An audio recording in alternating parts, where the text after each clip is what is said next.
Атымды уже ерте болдым. Ал бісмилла.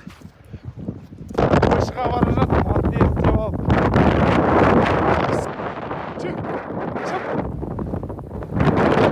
Құлап келдік қойшыға, міне.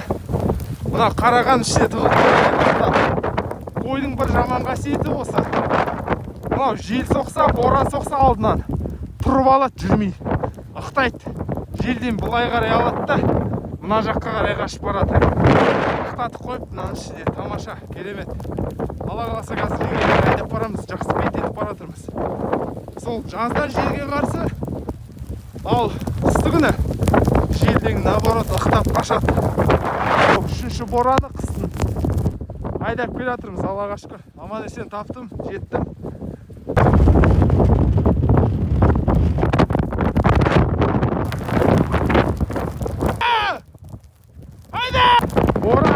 Боран кезде алдын бөліп аласың, алдын әні бақтан шығып алдын айдап келе жатыр. Алды жүрсе болды, арты бәрі ереді. Көрдіңіздер ма? Бұл да бір техника дейді, тәсіл. Бұл да бір тәсіл. Айла, осылай айла тәсілмен боранда қойды айдап барып. Алдын айдамай, арты қойлар тұрып қалады, жүрмей қалады. Бір қой стройдан шықты. Шашады, құлады. Шашайды бұларда.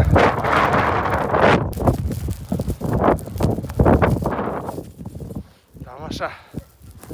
Ай, тарт!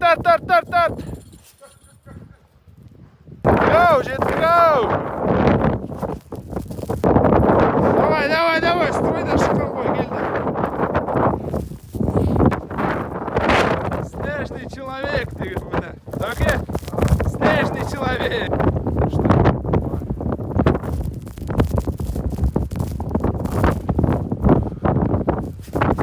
Ақ түстегі боран одан сайын үдейе түсті. Біз келдік, Аллаға шүкір. Қой қорада.